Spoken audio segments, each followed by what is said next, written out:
Hello and welcome to the VML. We are the Venus and Mercury League, and we are a Magic the Gathering league for persons of marginalized genders made to showcase their talents and abilities.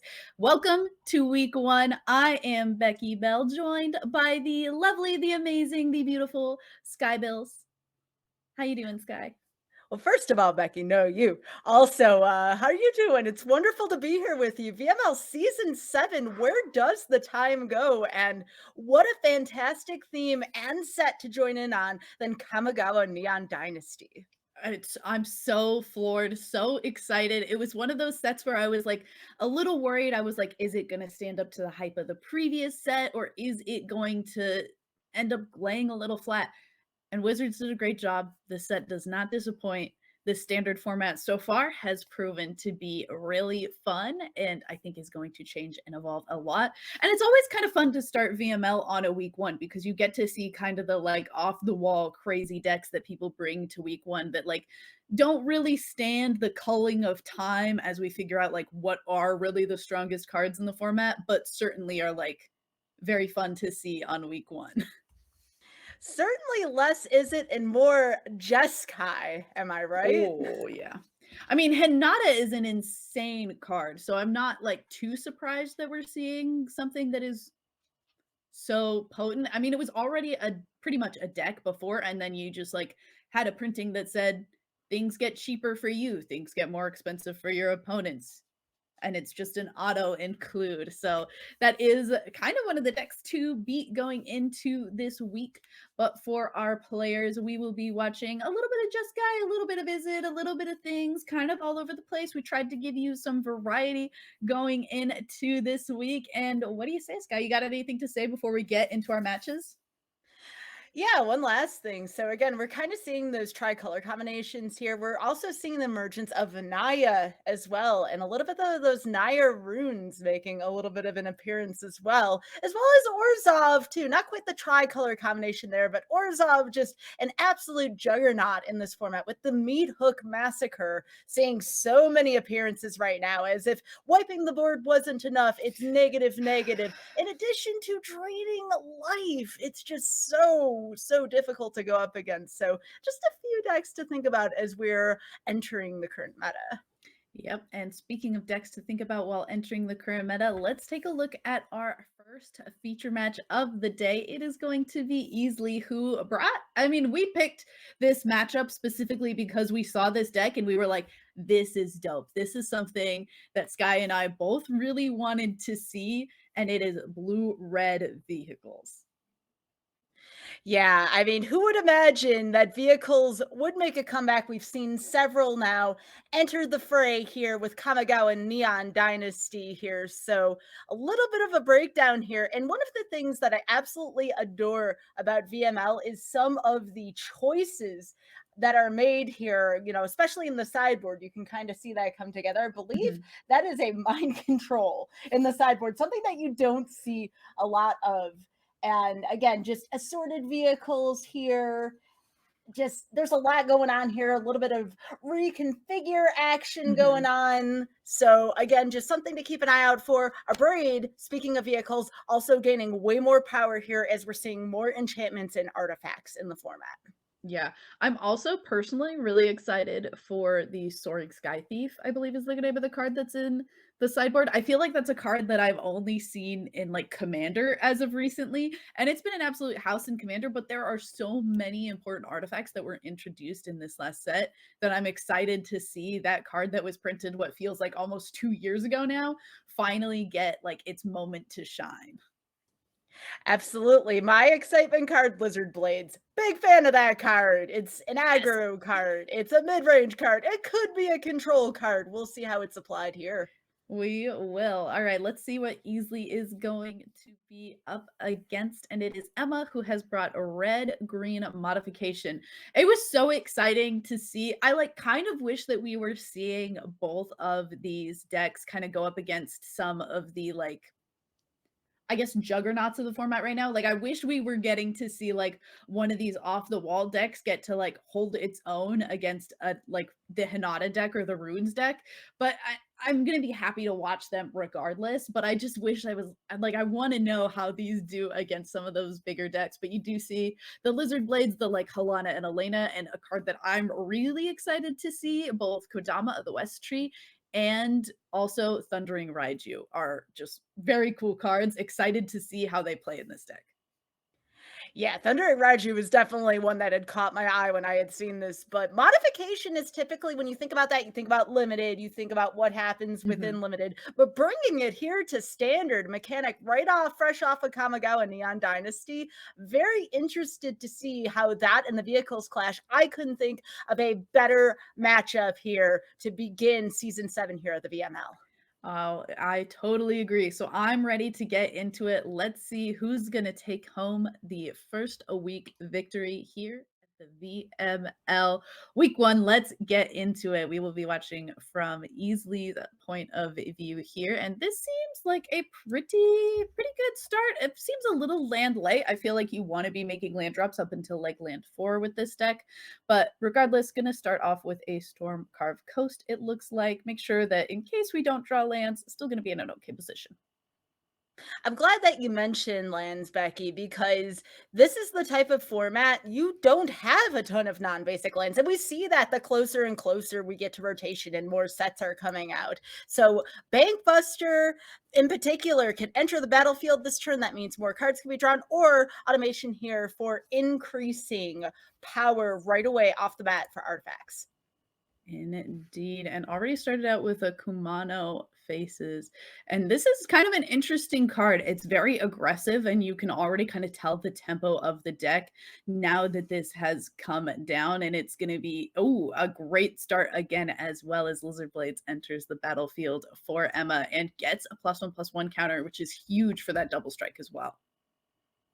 Yeah, huge 1-2 punch here. I did notice, unfortunately, that Easley here did not draw the desired land. However, the artifact does kind of make up for that. It's a little bit of a band-aid on a situation here. So terrific play here, thinking about the Bank Buster. And again, that Bank Buster has great value, draws cards, and is a pretty hefty body. Indeed, it is quite a good card and vehicle at that 2 cost as well. All right. This Kumano Faces Kakazan has turned into etchings of Kumano, has haste, so gets to attack as soon as possible, and a lot of damage coming across for Emma here as it's followed up by a second Lizard Blades and an Ascendant Pack Leader. This is kind of a beating coming across really fast. That's quite the board presence there for sure. Double Lizard Blades, Pack Leader to start out. That is a ridiculously wild start here. A lot of good plays, though, still here for Easley. And I like how Easley is taking the time reflecting on, okay, here's all the possible plays that can be made. That can mean the difference between life and death with a board state like this. So good on Easley, being patient, not panicking about the field, just evaluating overall what is the best way for me to stand up to this field. Could make the difference later on, especially in that 5/5 automation. Very true. And those automatons are definitely kind of holding down the fort right now. Have these counters are pretty big and are certainly able to hold their all against both of those double strike Lizard Blades. I want to also mention that I feel like this Moonsnare prototype that's been on the battlefield has actually made this game a lot easier for Easley, who I think otherwise on missing those lands would have struggled kind of a lot. Ooh, but a Thundering Raiju is going to pump up this Ascendant Pack Leader, and a Hasty Body is going to be a little bit of a sweat moment probably for Easley. Yeah, just a little bit. You don't think the Raiju is that powerful until you end up in this situation, and Yeah. if that Raiju strikes, that's a world of pain right there. So very difficult situation here for Easley early. Really an ideal draw here for Emma. But again, both players have set up their fields really well. It's Mhm. just the Izzet deck in particular, the vehicles deck, needs a little longer to set up. Yeah, that's especially true. I mean, you just could think about like the overall idea of like having to tap one of your creatures to like hop into a vehicle, and that tells you all you really need to know. Like if you're having to tap some of your creatures that you want to be ultimately blocking with against an aggressive deck like Emma is playing, you just kind of know you're going to be on the back foot. And I think that ultimately it's going to probably be a big sideboard game decision for Emma as or for Easley as that surrender button is hit. And let's take a look at the sideboard, see what is going to be the pickup here, and see if we can make this a little bit easier. Getting some of these removal spells are certainly going to be important. As a reminder here, for VML matches, we are playing open deck lists, so both players kind of know what to anticipate from the sideboard, but you don't know necessarily what decisions that your opponent is going to make here. So you are kind of going off that premise, okay, here's what I think my opponent's going to decide, which sometimes can end up being very different here. So we're seeing here an increase in a more of a mid-range perspective here, trying to lean off maybe the control a little bit. We're not going to see the Hermits coming in, for instance. Skydivers, not so much either. So from Easley's end, just kind of cranking it up a little bit, trying to build that early board presence versus having to be so reliant on the late game. Certainly a true. Ooh, this is an interesting hand. Do have the ability to get some red as well as having those Moonsmere prototypes is quite important to start this game off for Easley.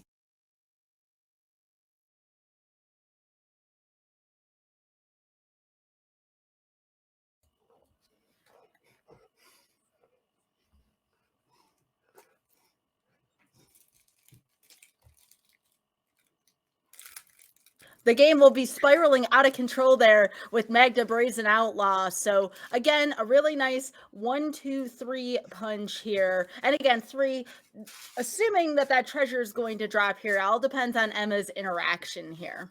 Mm-hmm. Very true indeed. That Moonsnare prototype coming down, allowing it to go right into this Magda Brazen Outlaw. So again here, speaking of good sequences, we do have the turn 2 Lizard Blades again with the 1/1 counter. Can you believe it? Unfortunately, again, not Easley's fault. The deck is not cooperating overall in terms of land drops. It's a very difficult situation. However, Easley says, I'm going to make my own land using the setup there with the mech, creating a treasure. And now suddenly, here comes 4 damage in the air. You got to love it. Yeah, quite a good turn here for Easley and the ability to also potentially, yep, looks like we're going to go ahead and sacrifice that treasure to cast this second Moonsnare prototype, making sure that we have a lot of ways to generate mana because unfortunately for Easley, we're just not seeing as many lands as I'm sure we'd like to. Yeah, both of these games so far have seen from either side, honestly, not a ton of land, which you would expect from both players, considering how much the blue draws, how much the green red can ramp. So just a very odd game so far between these two decks. But again, a wild one to begin this VML Season 7.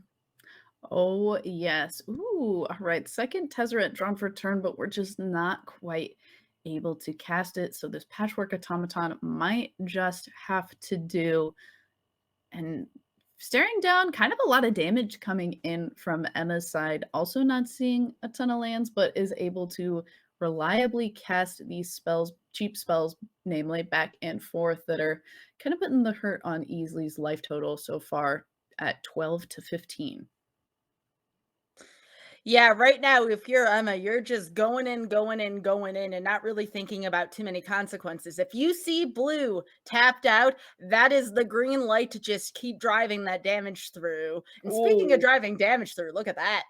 yeah, not a great place to be. This Thundering Raiju was kind of the end of the game previously. We'll see if it's going to be enough to kind of close this one out as well. Getting that +1/+1 counter from Kumano faces Kakazan, and also going to be able to pump some more counters onto this Lizard Blades, which notably, again, has a double strike and is going to push through a ton of damage. Yeah, we were talking about earlier about what happens if you don't have a board presence. And typically, if you're an Orzhov player, for instance, that's not a huge deal here. But again, the Izzet deck just cannot produce as threatening of a early board state. So you're really playing for board state for most of the game here in this matchup. And right now, Emma just, again, just keeps going. And the Ranger class there is going to keep the process rolling there with possibly adding the 1/1 counters in addition here.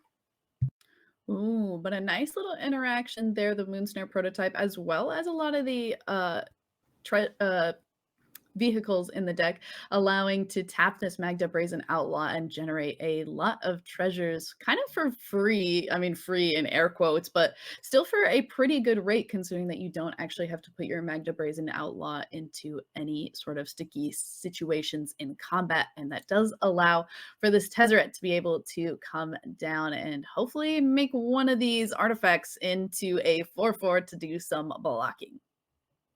Here, Easley is starting to stabilize here slowly and surely with the help of Tezzeret here. The combo is starting to go off now. You're creating these artifacts. You're giving them base power and toughness 4/4. There's a lot that Tezzeret does here. And if Emma doesn't get rid of Tezzeret soon, there's going to be problems. Of course, what Emma doesn't know is that there's another Tezzeret right now sitting in Easley's hand.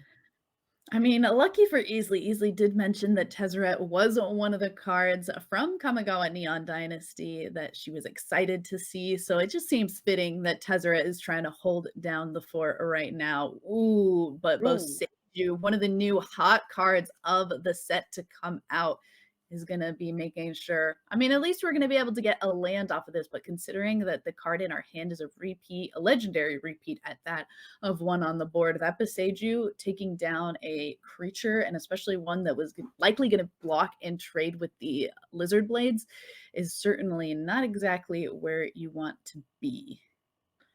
And that's another Kamigawa card again. I can't think of a recent release where we are seeing more Kamigawa cards here. Hmm. And there's that Ranger class that I was talking about previously coming into play here with the 1/1 counter. But again, Beseiju, card to look out for. Certainly a card to look out for. Modern playable, being played across a lot of formats in Magic the Gathering, and something that I think the moment everyone saw spoiled, we're extremely excited about. All right, able to go ahead and pump up this Patchwork Automaton, making it a 5/5 because it's changing the base power and toughness and then getting that additional +1/+1 counter.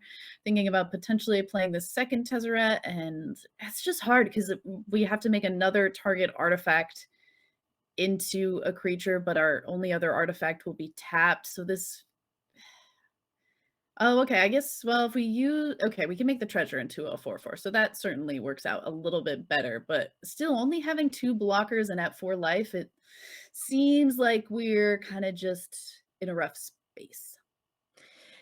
Yeah, Emma has the width on the board here, which is something Gruul likes to do. People, when they think of Gruul, they think of just the enormous creatures. No, Gruul also has width, especially here in Kamigawa now. Especially true, and being able to, as Emma has activated, be able to play cards from the top of their deck is extremely strong here. And even though, despite Easley's best efforts to protect the life total with Tezzeret, is not enough to stop the last few points of damage coming across from those creatures. And Emma will be taking down week 1 for Division 1. I mean, that's exactly what we wanted to see here. We wanted to see these kind of cool new cards, see a good showcase for them. Like, I'm happy for that to have been our first match of the evening, getting to showcase some of the new cards, getting to see exactly what is happening in the format right now, and just overall get some really cool things done. Yeah, that match was absolutely explosive. And one of the things that I love about the VML is the diversity of the decks. We've been seeing a lot of mid to control decks lately in standard if you play on the ladder. But here, this looked like and two aggro decks going at it. Even though that's not entirely what the vehicles deck was trying to do, the way how that match appeared to be is it appeared like an aggro matchup, and Gruul certainly is back in addition to Naya. Oh, yeah. And speaking of things being back, let's take a look at our next deck that we're going to be featuring today. And Mythic Mikaela is piloting, you guessed it, Jeskai dragons. Jeskai is something that was really popular a little while ago. Izzet was really popular very shortly. And then we got some bans. It was meant to make things really healthy, but it's weird when we get bans right before a new set comes out to me, because it feels like we're getting rid of cards we don't get a chance to see if some of the new stronger things kind of make it better. That being said, I'm definitely happy that Divide by Zero is not around right now, because I think that after playing against this deck enough, I don't want to know how it would feel if it had Divide by Zero in it. I share the same sentiment as you, Becky. The card in particular that you see a little bit more that you really didn't see so much before, Magma Opus. And yes, that is a built-in pun It within the is. card. Absolutely big fan of that. But yeah, Magma Opus is back, has really, really good synergy with Hinata, makes it cheaper, just a really powerful overall card. You get a lot of value. There's really no reason where if you are playing a deck with that type of setup where you wouldn't play Magma Opus here. So keep an eye out for that card. We also, if that wasn't enough, in the sideboard, we also have our friend Pinchy. Had to mention Pinchy because of Hayu. Big fan of Pinchy. So also maybe think about that coming out of the sideboard as well, depending on the matchup. I don't want to spoil a matchup yet. Goldspan Dragon, also still a juggernaut within the format. Does not surprise me that the 4 copies are there.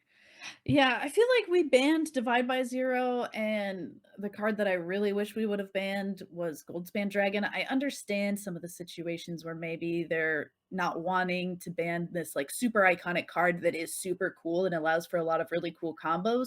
But it just feels like Goldspan, like I like the alchemy version of Goldspan Dragon that has a little bit of a different wording and is a little bit more reined in. It just feels like Goldspan Dragon is along the same lines of Glorybringer of being really heckin' strong. So let's take a look and see what Mikaela is going to be playing against with her Goldspan Dragons. It's a mono red. Oh, this was a deck I was waiting for to come back. It's no secret. I'm a huge fan of Mono Red. Been waiting for it for a while. It's been absent within the format. And I'll tell you something, I play tested this deck. It is amazing. You wouldn't think by looking at the cards, but once you start playing with them in synergy, this Mono Red deck is very well built. Underestimated the power of Rapid Battery. The Helm replenishes the hand. Thundering Raiju, look at this. Second match in a row. We're seeing an appearance from it. Must be a good card. And then, of course, Chandra 3 getting a chance to finally shine. Beautiful card. What do you think of this, Becky? I mean, I like Nee's reasoning for going with this deck. And she mentions that she's a little bit out of touch with Magic, hasn't had the most time to play. And I know from personal experience with Nee, she's mostly a limited player. So in her eyes, can't really go wrong with mono red. It's something that is some you can kind of get into the groove of it pretty easily, and it just takes some reps with it against the variety of decks to know what your play patterns are supposed to be. And on top of that, like Nee being a fantastic limited player kind of makes this like the perfect combat oriented deck for her to pick up, in my opinion. It makes it just, it has a lot of the same play patterns as limited can, and just is really going to put that part of her brain to a good use. So I'm excited to see what she is going to do with this deck. Agreed. A little bit of something from each of the sets here. Big fan of it. Cannot wait to see how it plays out in this match. A tale as old as time. Control versus aggro. Let's go. Ooh, let's get into it. All right, we will be watching from Mikaela's side, and this seems like a great opening hand. It's got a little bit of disruption. The negate is certainly going to be able to hit some things. And then it has things like that Spikefield Hazard and the Shatter Skull Smatching, which if we end up being light on lands, can be lands. And if we don't end up being light on lands, can be removal spells. So they're kind of playing the perfect role in this control deck. I'm glad that you mentioned that. Some of the most impactful cards from Zendikar Rising. I know that feels like forever ago, but that is still currently in the format. We do have those dual face modal lands, and there's no reason to not play that, especially in a spells deck here. So still prevalent here. I like again how Mikaela is taking her time to think about which lands to put down, what to put down first. That's going to be a key element here in this match, as you want to make sure that you're always keeping something up while keeping those lands flowing. Very true indeed. Rabbit battery to start it off for knee and getting some damage across. Not trying out that spike field hazard just yet. And we'll see if something is going to be worthy of that spike field hazard. And I think a 1-1 double strike certainly can get out of hand and is certainly worth throwing that hazard at it, taking out those tiny little lizard blades and keeping just that rabbit battery on the field. Yeah, you said it the best there, Becky. I mean, Mikaela there just holding back. Lizard Blades is one of the more threatening cards in an aggro type matchup. So again, good read there by Mikaela saying, okay, I can take the 1 damage, but what's next after that? What is next after that? Making these land drops, still has about 4 cards in hand and it's feeling pretty. I mean, at this point, it's just deciding how exactly we want to go about to committing to the board. You do have to be careful of the removal spells that are going to be coming out of a deck like this. Again, as you mentioned, we have open deck lists, so Nia is certainly aware of all of the things that Mythic Mikaela could certainly be throwing at her creatures. Ooh, Yes, so here comes the Jawari disruption here. Mikaela again saying, I really don't want to deal with this. And there was a tough decision there between that or just using the Skull smashing. But it looks like Mikaela made a really great decision here. That is a Hinata. Still got to wait on the plains, but good setup there so far. Also, going to do a little bit of a board wipe here. yeah, using 4 mana to have XP2, deal 1 damage to each of those rabbit batteries, and clear off this board. Mikaela is looking to be in a great place should a plains or some type of white source show up. And just as I say that, Knee's like, hold the phone right now. Chandra, dressed to kill, has entered the arena. Indeed, Chandra is dressed to kill. That is a big card right now, considering that Mikaela may have been able to close this out. I say close this out because when you run out of cards in mono red, you're pretty much defeated here. But Nee keeping it alive with now 2 draws each turn, one thanks to Chandra. And we'll see if Chandra is able to do battle well enough against Hinata Dawn Crowned, who is going to do the best to make sure that the only 2 cards remaining in Mythic Mikaela's hand will be enough to get to a safe point in this game. Life total still looking pretty good, though, for Mythic Mikaela, only at 14.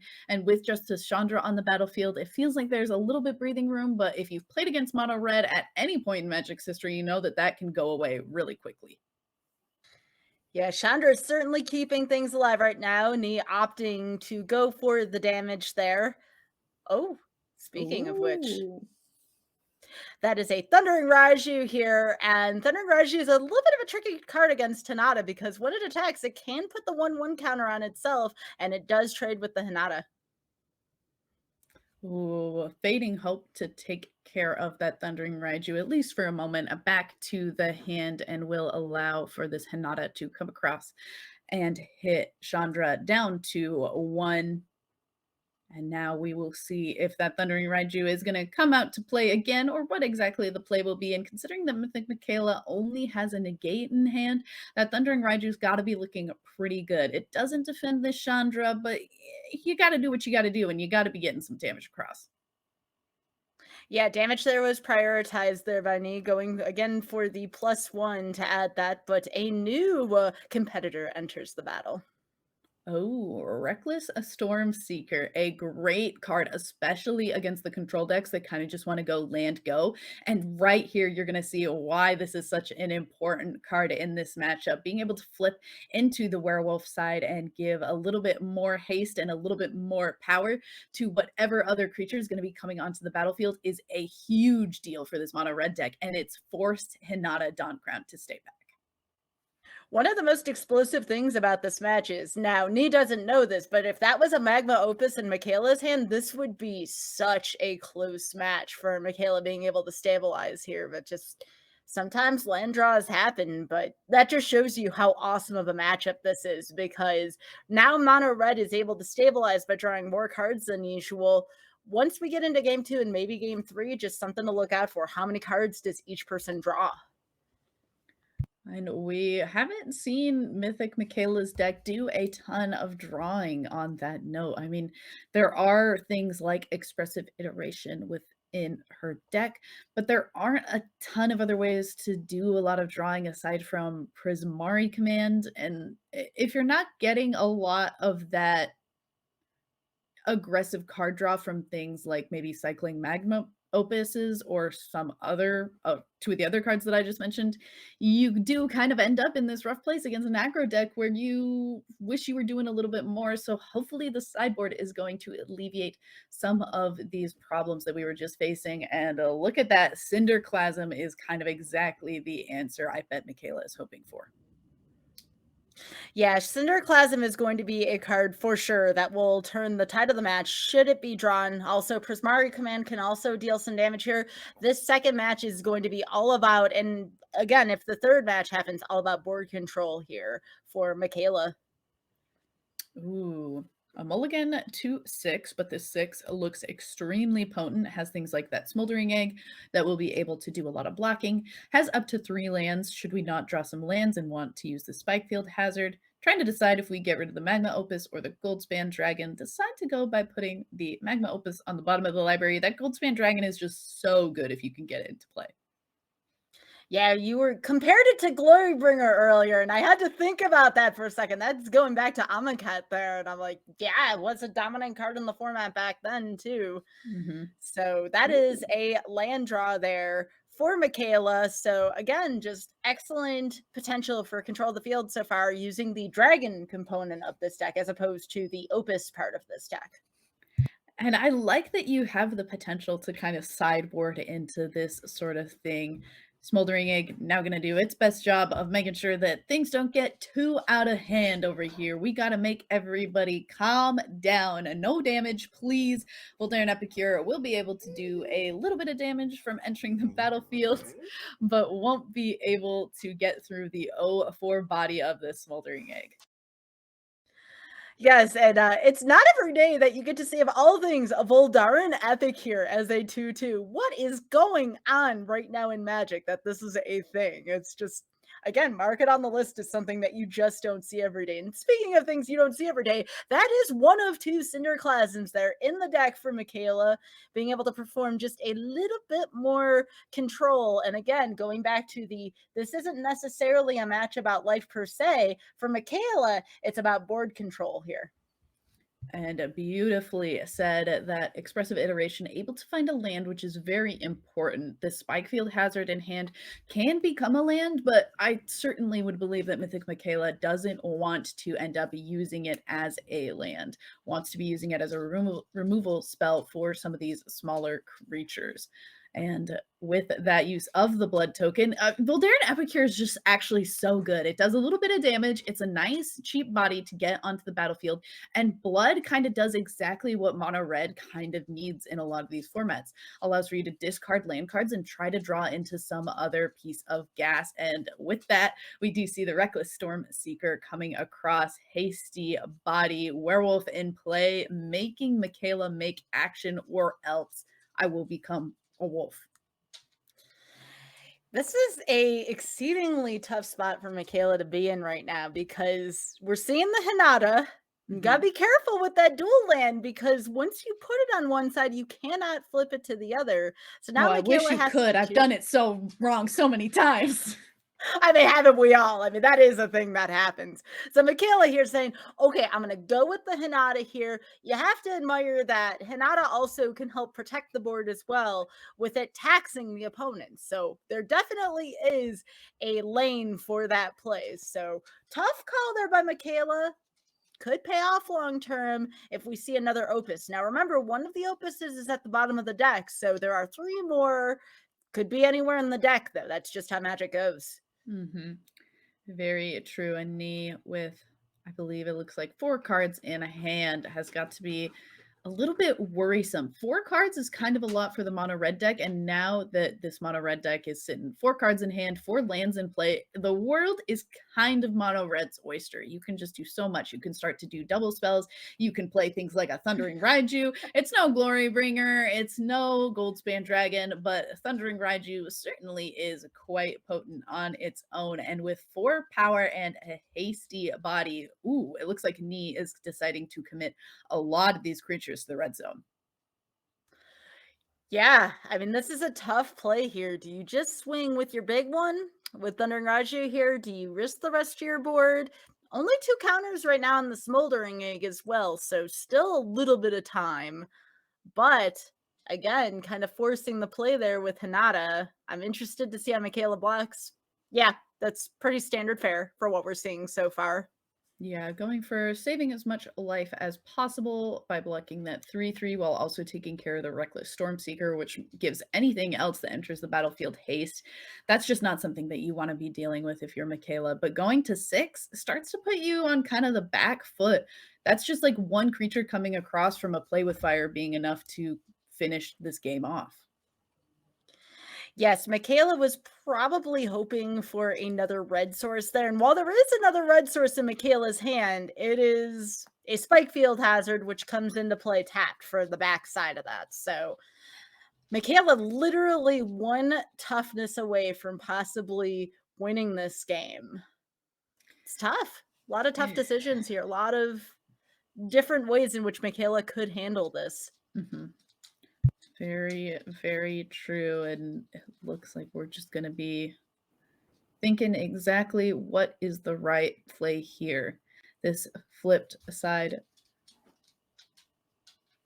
of Kumano faces Kakazan. That one is still a name that is going to take me some time to say. Now being etching of Kumano, being a 3/3 and being just a little bit more difficult to kill with the Cinderclasm, along with that Thundering Raiju, is just making a lot of decisions very difficult for Mikaela. There's another avenue you can take here. And yes, that is a Den of the Bugbear, which does Woo! animate here. Something to look out for. Those Dungeons and Dragons animated lands will get you, and everybody usually thinks of the Hydra or of the Hall of the Storm Giants here. Here comes Den of the Bugbear, not played nearly as much due to the lack of mono red presence up till this point, but here it is, mono red playing Raji, playing Den of the Bugbear, and suddenly, I don't know what year it is because here comes mono red down the center. And it will be coming down the center, but there is still this Cinderclasm in Mythic Mikaela's hand that's at least able to take care of that Den of the Bugbear and the Voldaren Epicure. And then it's just a decision of, what exactly what are we choosing to block? And I imagine it's going to be some damage soaked up by that 0/4 and that 3/3 going away. And then Nee is going to be left with just one creature.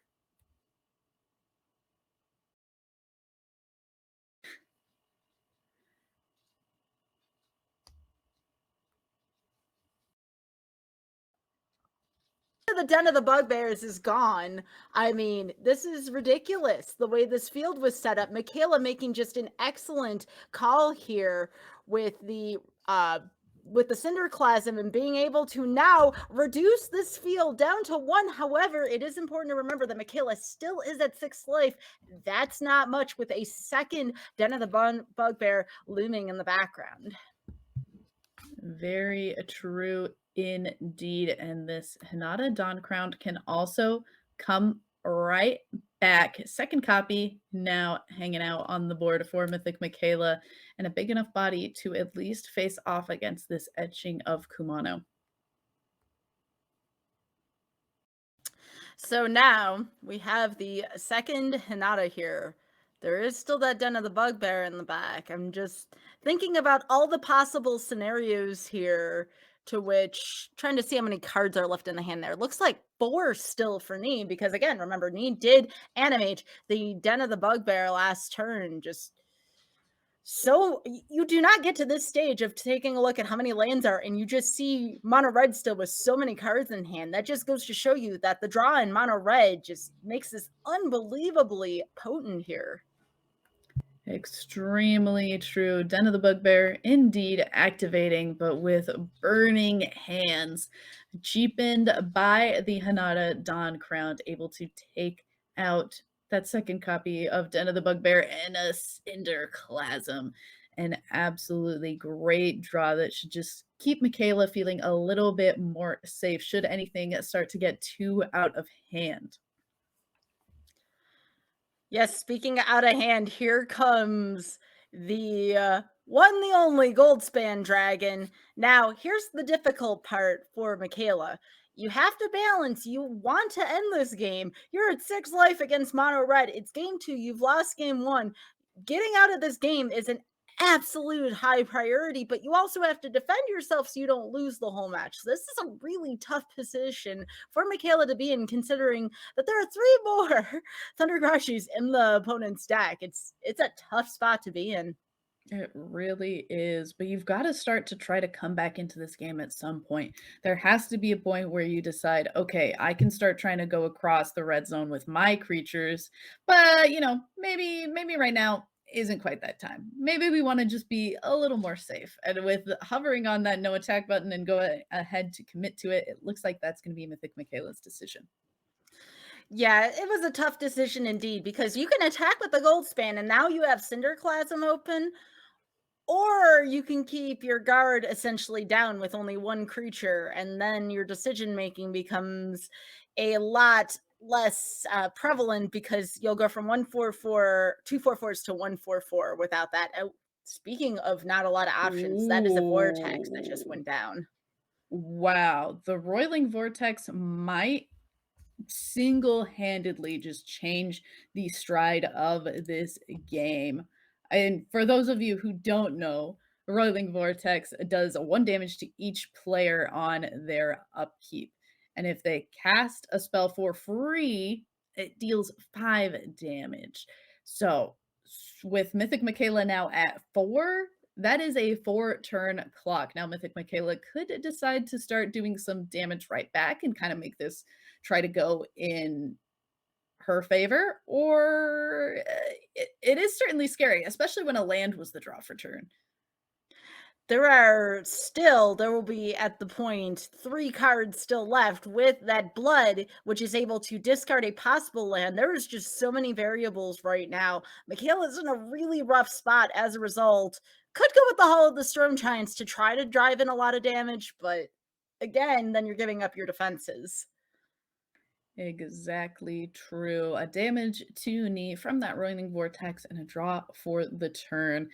I mean, honestly, knee is kind of like 1 haste creature away, and just this continuous damage from the Roiling Vortex from just being in like such a you do something or this game is over kind of situation. And I mean, it's just as tense for knee right now as it is for Mikaela, because they're kind of just like staring down like old West movie style, hands on holsters, waiting to see whose finger twitches first. And there we go. A haste creature is Wow. not exactly what Mikaela wanted to see.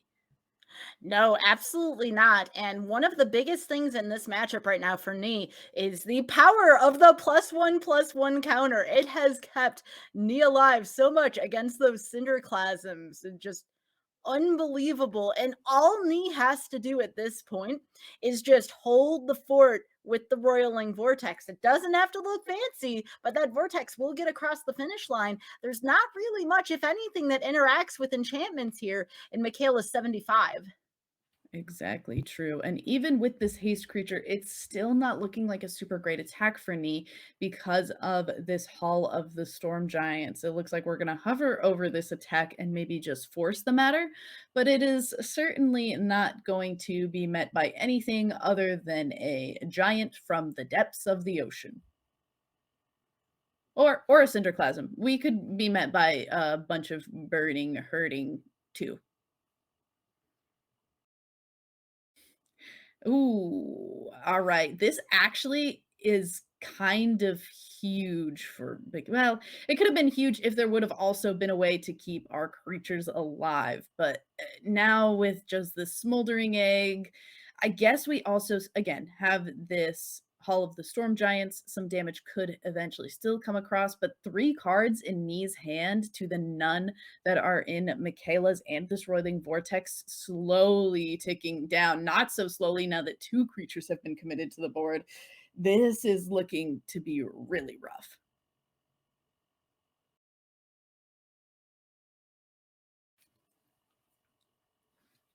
Habit battery alone is enough to create enough of a threat there. You're giving everything haste. There's Gorogoro also in the list. There's so many haste creatures that you don't anticipate that you have to think about. Have to think about and also have to be upset about with this land as the draw for a turn. It just does not seem like any of these draws are really coming up Mikaela's way. Oh, and they are Oh, coming up for MTG knee. Holy smokes. And it's nighttime, so werewolf form to start. I mean, we have this Hall of the Storm Giants. We're able to live, but it's just so hard when it doesn't matter what you do. That Roiling Vortex is going to do one to you. And at 2 life, Mikaela's got to either find a way to gain some life or find a way to get rid of the creatures that are on the board. it is nighttime indeed. And of course, the Hall of the Storm Giants will be able to hold off the assault, but the clock is ticking down here for Mikaela. That roiling vortex and just a utter flood of lands. Just wow.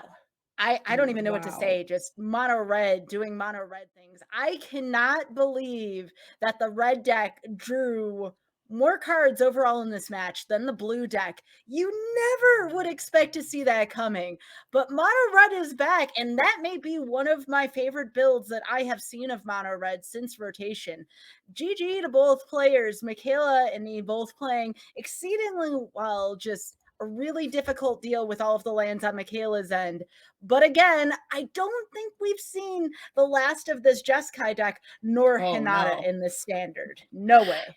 No, in fact, I mean, I have to guess, like, there's just some amount of people who just love these kind of combo-y decks so much that it's hard for me to believe that, like, this Hinata deck isn't going to be the most popular deck of the format for some time or some iteration of this, like, Jeskai. Is it, like, comboing a lot of my spells with the cool things that Goldspan Dragon can do? And there's a reason that we had like a lot of our field submitted. The most submitted decks were the Hinata style decks alongside the Naya runes deck, with a lot of other things kind of in the middle, Orzhov midrange kind of coming up close behind, a lot of Enchantress sort of strategies, and then like a few other different things that we had to choose from. But it was definitely between the Naya runes and the Hinata deck.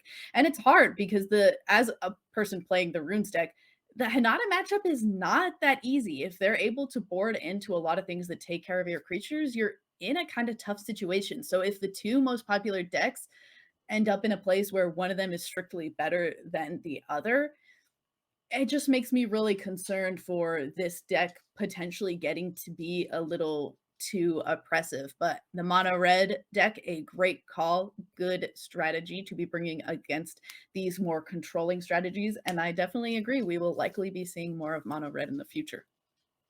The most important component of the VML, in my opinion, is the ability to change your decks every single week, right? Like that's what separates itself from other tournaments and even leagues out there, is the ability to just keep flipping the deck. So having mono red out in the ecosystem, I am interested to see if that might warp some deck decisions, even some sideboard decisions going into week 2 next week. It's something I'm going to certainly be keeping an eye out for.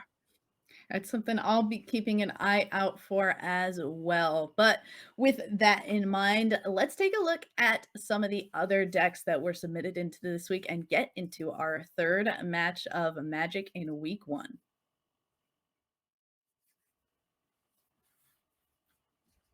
This is so, as I was mentioning, this is one of the other big strategies that was brought to the table for this week. I also, having played against this deck a lot, definitely am expecting a lot from these sorts of decks. I think that they're really great. They can attack at a bunch of different points that a lot of people can't deal with.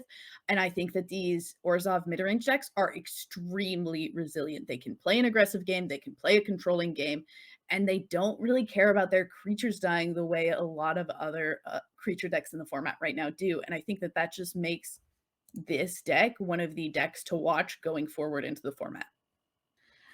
Yeah, I mean, we all knew it was only a matter of time before we saw Wedding Invitation and Meat Hook Massacre. Those are just they're everywhere. They are just cards that are literally everywhere. And even if you're not seeing them in Orzhov, you're seeing Meathook Massacre in Golgari and you're seeing Wedding Announcement in Selesnya. They just keep recurring. Something that has me excited about this deck list, though, is the possibility of playing a Tybalt and not just off a treasure. There are some red sources in there. I am a big, big fan of Tybalt, and I'm hoping we get a chance to see it because Tybalt does ridiculous things in this format. Oh, yeah, such a strong card. You mentioned that we're seeing a lot of Wedding Invitation and Meat Hook Massacre, but if I told you, like, maybe a month ago, that one of the best decks in the format was going to be playing a token generator and at the same time also playing a board wipe that destroys all those tokens, what would you say to me? I would say tokens are gonna be part of Magic. Are you sure it's just not going to be some form of control over and over again, or Galactic Iteration isn't going to find another way to generate extra turns with yet again another extra turns thing, even though Epiphany is gone? Like, that's what I would have been thinking about a month ago. But again, Wedding Invitation has been a sleeper during WoW, but now has fully emerged here in Kamigawa Neon Dynasty. And again, y'all are about to see most likely how impactful of a card that is. Also, board wipes galore here. I see a farewell. I see a Doomscar in the sideboard. Just it is a rough time to figure out whether or not you should be playing creature decks, and I blame Meat Hook Massacre and the life gain that comes with it. Oh, yeah, and not to mention there's the board wipes, but there's also things like Duress, and Duress is just one of the best sideboard cards you could ever imagine having for any control matchup that has ever existed in Magic. So I'm loving the range that this deck has, and I'm excited to see how it does in this matchup. So let's take a look at what Nora is going to be playing against. So, admittedly, I'm also very excited about this deck because for those of you who've known me for a long time, you probably know that I'm a little bit of an Enchantress fanatic. And so I'm quite excited. And Duen also mentioned that they're a big fan of Weaver of Harmony. So am I. I'm very excited to see what this Enchantress deck is going to do in this format. And also, I'm loving that a card like Catilda Dawnheart Martyr is being played in this format, is a card that we can get to see do some crazy things. I love it. I'm very excited for this matchup, like, ecstatic, actually. This is probably the matchup that I was the most excited to watch going into tonight. I absolutely love how they say there may be better decks in standard than Enchantress, but there aren't any sweeter decks. I agree with it so much. It's just so good. I love that Yeah. statement. And I love that because that's kind of been the idea behind, like, Enchantress in EDH, in Legacy, in any form, like, in Modern even, in places where Enchantress exists, people who love to play Enchantress love to play Enchantress. I'm guilty of this. I love it. It makes me so happy. I like drawing cards and not blue, and I like, kind of having really controlling board states by the use of enchantments. So very excited to see exactly what this brings to the table, what it has to do, and how it's going to play against this black-white deck. Because I think if there's any deck that is going to give the black-white deck a run for its money, it's an off-meta pick like this Selesnya deck. Yeah, one last thing to keep an eye on in case it becomes relevant for sacrifice. Remember that, as I have come to call it, the big pig in the sideboard can also be sneaky good. So I always get nervous when I see Selesnya and I see that. Also, Mhm. Belladar Retreat, keep an eye on that card. That card has always been on my radar since it came out in Zendikar Rising. Yep. And with that, with those cards to watch, let's get into our third match of the evening.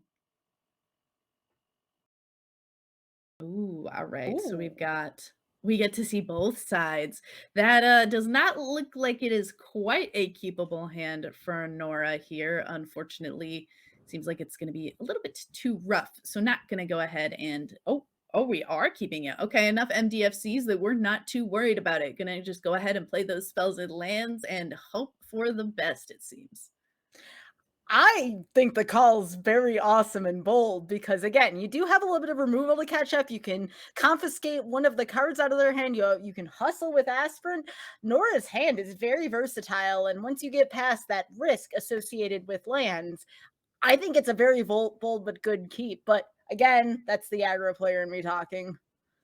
I can understand where you're coming from and quite like it, but Duen's card to watch, favorite card of Kamigawa Neon Dynasty, Weaver of Harmony, first to be onto the battlefield, falling by Michiko's Reign of Truth, giving a little bit of a buffer to that Weaver and allowing it to come across for a lot of damage. And thank goodness Nora is finding this land, and hopefully we'll be able to find more lands on the following turns.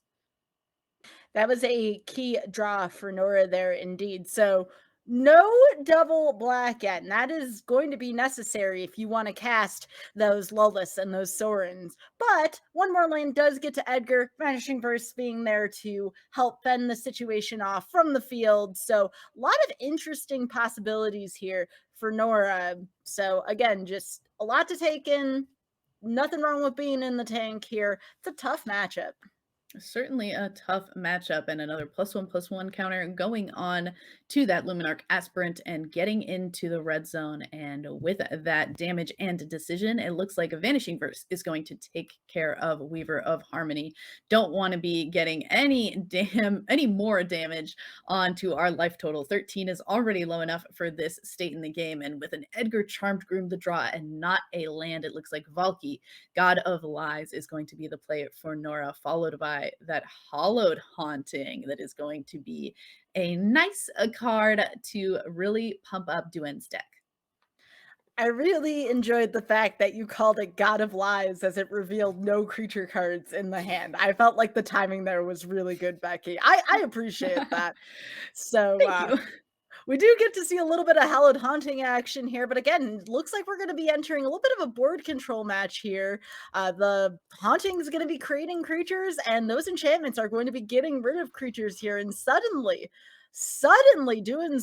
their board is looking ridiculously good right now. Whoa, I mean, speaking of ridiculously good, empty-handed now, but that borrowed time is going to take care of that final creature. And now just a lot of creatures and a soul shatter as the draw for turn when you're staring down 5 creatures. I mean, not exactly what you want to be having in hand when you're wishing there was a board wipe.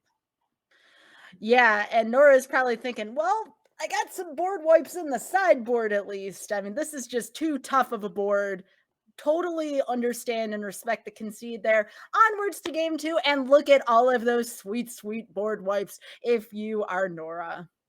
Yeah, I like the decision initially from Nora here, seeing going a little bit lighter on these planeswalkers, some of these bigger spells, and just trying to get as many board wipes and ways to handle those creatures as possible. Certainly a good call and something that is going to allow for that early game to get a little bit easier.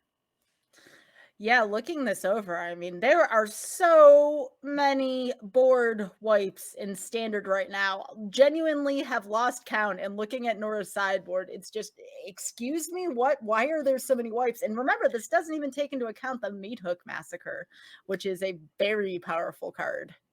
Powerful board wipe, enchantment, drain engine. It does everything and anything. We'll see what we decide to do with this Enchantress deck. I also really like this alt art Catilda. That's kind of nice to see. I like when people have a little bit of swag in their decks. Do you think, oh, Yasharn, is that the pig? Hmm. Impassable Earth? Do you think it comes in this matchup? You were talking about the big pig in the sideboard. Do you think it comes in? It could. I mean, it fetches lands. It just has so many different roles here. The question is, how much sacrificing do you think your opponent might be boarding out? So, what did we see in Nora's? Did see Soul Shatter. Mhm. Just trying to think if there is a heavy sacrifice presence here. Yeah, It's difficult. it's weird because it definitely doesn't feel like there is as much as in, like, the Oni Cult Anvil deck, Mhm. that's playing a ton of sacrifice synergies, so Yasharn more likely in the sideboard to play against that strategy. It's kind of just like a callback to everyone keeps calling it, like, Cat Oven and saying that it's a lot like that deck. Oh Um, no. so Yasharn definitely likely in there for that reason, but could potentially just be a nice body. And again, as you said, get some lands, does a lot of little things that could make this matchup feel a little bit better. Yeah, I mean, the lands are still relevant regardless of whether or not Yasharn's special abilities goes off. You have a ton of creature lands here, so I don't fault the Yasharn for going in here. Could be mildly relevant, but this just overall is a pretty good matchup here for the Enchantress deck. The Felder retreats are tough because you don't want to feed the Meat Hook Massacre because it could end up being your demise, but at the same time, you need to push your agenda and get that damage through to win the game because the damage in this deck is entirely reliant upon combat damage. You're not going to be getting direct damage in there. So it's a fine line to walk. This is a very difficult sideboard here.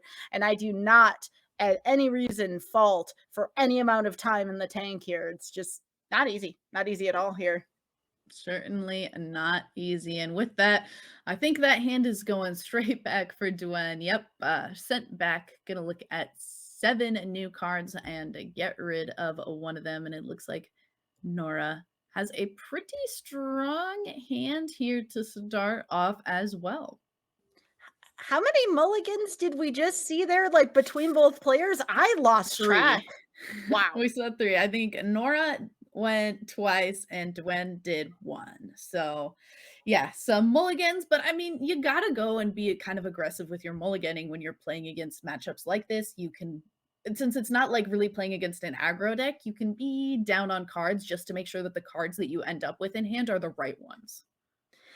Yeah, and if you're Nora, you just kind of sit on this aspirin for a little while and start trying to draw your lands, try to get those board wipes to become relevant. But it is every draw from here on out, it's going to be sweaty.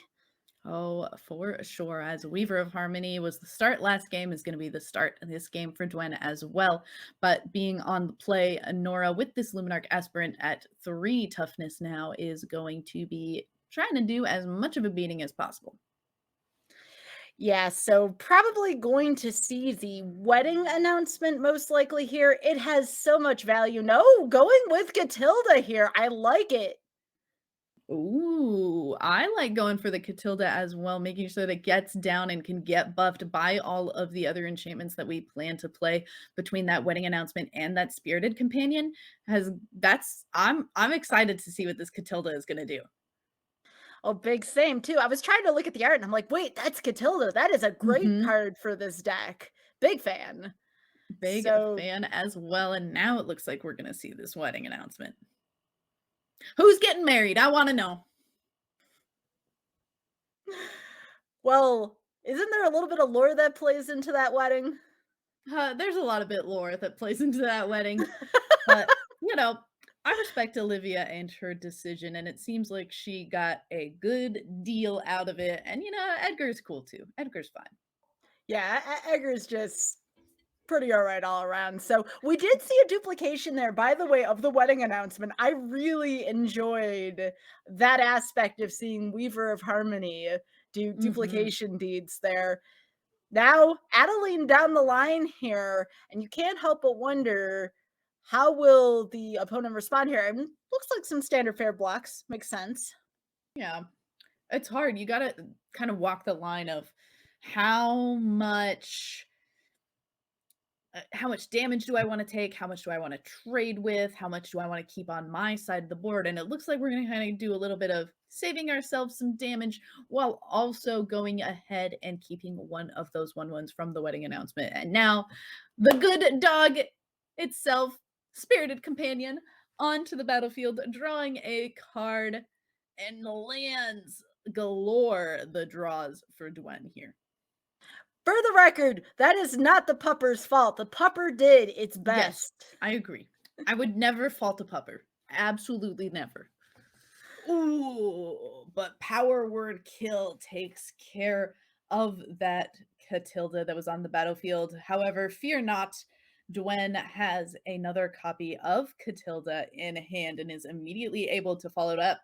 And, you know, kind of all things considered, I think that actually wasn't too bad for Duen. It was looking a little spooky when they only drew lands, but being able to have one Catilda get taken down and then immediately just get to follow it up with another copy actually feels pretty good. Meanwhile, if you're Nora, all you can think is, I can get a second swamp in this deck, right? Is that a thing that can happen? Nora's been going through a hard time both matches right now, trying to find that second swamp. And I have to admit, for 3 lands, Nora is holding in there. I'm really Oh, impressed by the yeah. board state that Nora's been able to create here. So just props on both ends here. And that flipped wedding invitation is something to contend with. And Nora's just holding the fort right now. Yeah, it's so hard. Holding the fort is exactly right, but I mean, the weakness of most forts is the air, and this Catilda at a 5/5 is a 3-turn clock, and most of the time, Catilda is only going to get stronger, and that just is feeling like it's gonna end up being spookier and spookier for Nora. But you've also like Duen is at 8 life, so there is potential for just like maybe trying to get as aggressive as possible and push the meta. Either you try to win in the air, or I'm gonna try and win on the ground. But ooh, the other side of Catilda, Catilda's Rising Dawn, giving a little bit of a wings to that little pupper, and 8 damage plus 5 and plus 6 in the air puts Nora to 1. That pupper just turned it from a Chihuahua into a Great Dane. Oh yeah. That's That is beautifully a massive said. dog. Wow. That's a massive flying dog. Trying to gain a little bit of life, take away a little bit of life with this meat hook massacre, but at the end of the day, the dog was given wings from what is Catilda? Spirit Warlock. And the game goes to Duen. I mean, Duen said it. A sweet deck. A very sweet deck indeed. And as I also said, that Orzhov deck is so extremely strong against most strategies and just like has so many answers. But it's weird when you have to play against a deck that feels kind of out of left field. And that is kind of the strength of picking some of these like lower tier decks that are kind of out of nowhere, is you catch people off guard. People have tuned these things like that Orzhov midrange deck to play against the top decks in the format, like the Runes deck, like the Jeskai Hinata deck. And you end up just kind of maybe not being prepared for something like Selesnya enchantments. And then yeah, give a pupper some wings and it does 8 damage lifelink in the air. I cannot get over how enormous that dog was and how much it stole my heart. I just imagine this massive dog with wings, and it's just, oh my gosh. Probably my favorite play of the week so far. Just, I love it. I love the style. Those wings could have gone anywhere, but they win on the dog. Lots of style points there. Big fan of the pupper. Lots of style points indeed, and a strong showing from both of our players. GG's to everyone that we have watched tonight, and GLHF to our final match that we will be watching, joined by a guest. We will be taking a short break, getting our guest on to the stream here in just a moment. We will be right back.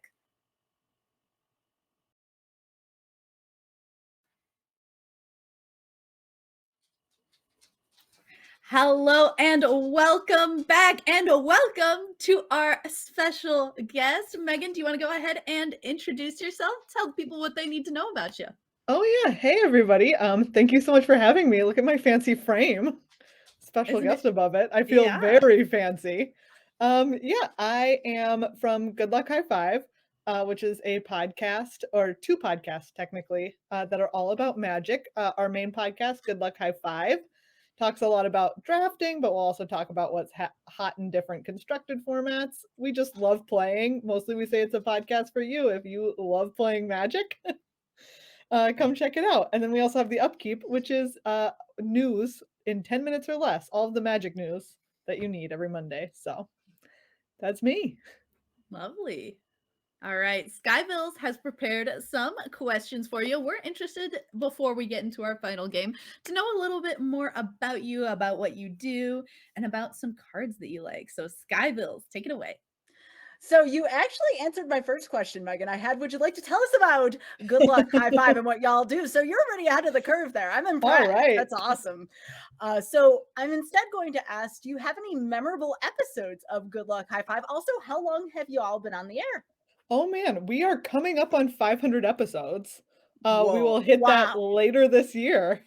So a long time. And it'll also be 10 years sometime this Oh my fall. gosh. Oh my I know, gosh. right? Wow. It also blows my mind.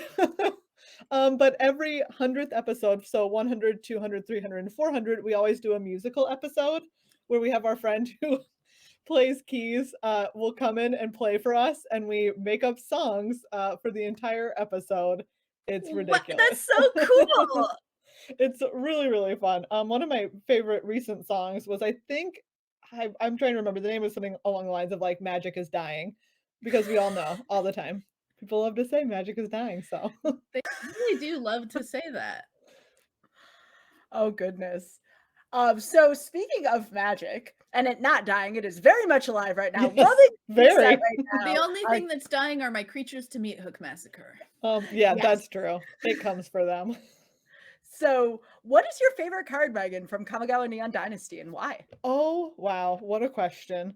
I'm gonna have to say, okay, without having like thought about this beforehand, Moon Circuit Hacker. Oh, It's the oh, 2/1 for 1 and a blue that has ninjutsu for a single blue. Mhm. And when it deals combat damage, you can draw and discard, except if it came into play this turn, you only draw. Oh, I had drafted a deck with 3 of them. It was amazing. I love it. It says draw a card.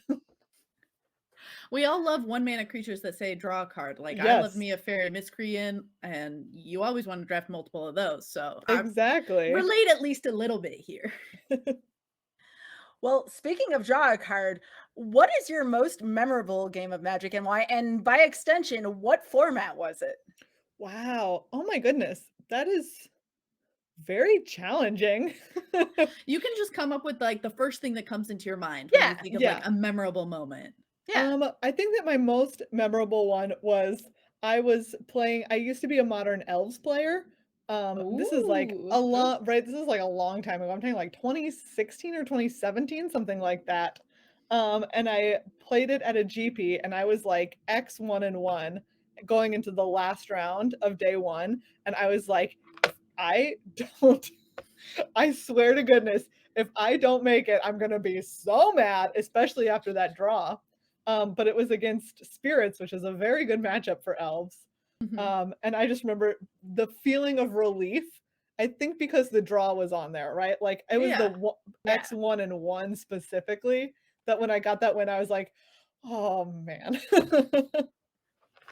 Oh, that is a great feeling. I mean, everyone like even if it's not your first time getting a day 2, like your first time getting a day 2 is like specifically just like such a great feeling, but then anytime it happens, anytime you're like going in and yeah, you have a record where Exactly. you also have a draw and that like doesn't put you with like less points. Like day 1 the draw feels like such a burden and then the moment you get to day 2 the draw actually Yes. feels You're like, like, yes, I did "Oh, this is great." it. Yeah.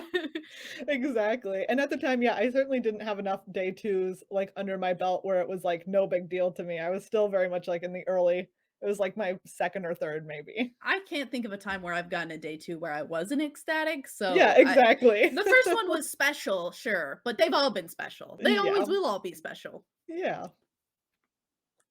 Wow, that is awesome. And I enjoy getting to know you better, Megan. This is my first time meeting you, so I I need to know. make sure Hi. I go. Well, I got 500 episodes of Good Luck High Five to catch up on. You know, you can jump in. If you just jump in like, most recent, we won't hold it against you. You don't need a back catalog. Although if you want to, by all means, party on. Yeah, I mean, just thinking about going 10 years back, Ritual Innistrad Oh is my where I gosh. started. So I definitely want to get all of the thoughts from back then and just having them archived, having a piece of Magic history there Yeah. to enjoy. I look forward to consuming the content, Megan. We appreciate that so much. Oh, of course. Thank you. Your podcast has been going on longer than I've been playing Magic, which is wild for me to think about, but Yeah. that's also, like, so cool because Yeah. it's one of those things where also, like, this is gonna be a little soapboxy for a second. We keep being told that, like, it's new for women to be playing Magic, and, like, I love, like, being able to point to something like your podcast as, like, proof that that's just, like, strictly not true. Like, Yeah, exactly. women and marginalized genders have been, like, a big part of Magic for For a forever, since long it time. started, Yeah. and It's beautiful. You're so iconic, and it's so great to have you like as a resource and somebody to like point to and be like, these are some iconic people in the Magic sphere that we all look up to. Oh, thank you so much. Of course. So, and it's wild because I still think of, those days we felt like we were the newest people ever, and we're never going to not be the newest people ever to the game. But the amazing thing about Magic is people are learning every single day how to play. Oh yeah. Extremely true. Especially now with Magic Arena. Like it was so crazy to me, like the amount of people that I've met who are like, oh yeah, I like just started playing because of Arena. Like Magic wasn't Yeah. something I was ever interested in before, or like I was maybe a little bit interested, but like the existence of Arena has made it like a lot more accessible. And For it's sure. weird to have come from being a paper player and being like not the biggest fan of Arena in a lot of ways, and then like I've slowly come around to the fact that it did make the game accessible to a lot bigger variety of people, and it's kind of made me love Arena a little bit more and more every day. Yeah, absolutely. Or like the people that it brought back in who used to Yeah. play, and then they're like, oh, I did just download it because I was like, hey, I played Magic. Exactly. Like you can have it on your phone now too. Like Yeah. the possibilities are starting to become endless, and it's great. All right. And with that, I feel like we know Megan a little bit better. How do you feel about watching a game of Magic with us? I am psyched. Let's do it. Let's do it. Let's get into our final match of the evening. We are going to be watching Annabelious, who is piloting the same deck that I submitted this week, Naya Runes. Ooh, I have heard all about this deck. All right. What insight do you have to share with us, Megan? Do you know what? Everyone loves when a card says draw a card. Oh, yeah. Right. If I know anything to be true, it's definitely that's not only my personal opinion, but the personal opinion of every single person to have ever played Magic. Exactly true. And there happen to be a lot of cards that say draw a card in this deck, namely the namesake of this deck, the rune cards. So this is quite a great style of deck to be playing, and also just like a lot of enchantment strategies that came out of the Enchantressy style cards from Kamigawa and Neon Dynasty. Do you have any thoughts about this specific build of Naya Runes, Skybilz? Well, there's a lot of cards that say draw a card. We do have Showdown in there. So we've seen Showdown on and off. It's been kind of like in that tier 2 range for a while. But now, with the help of enchantments, Kamigawa has enabled Showdown to be played at its full potential. And again, we have that little bit of extra help there now from some of the newer lands that have come out. And it enables that 3-color build to be just that much more stable. So again, we do have these decks that are possible. Again, lately for today, my eyes have been drifting off to the sideboard. I do notice Yusharn is also in the side deck here, but also wedding announcement. Now, I'm interested in thinking about y'all's thoughts on wedding announcement in the main versus the side, because there is a case to be made for both. It's very interesting for me.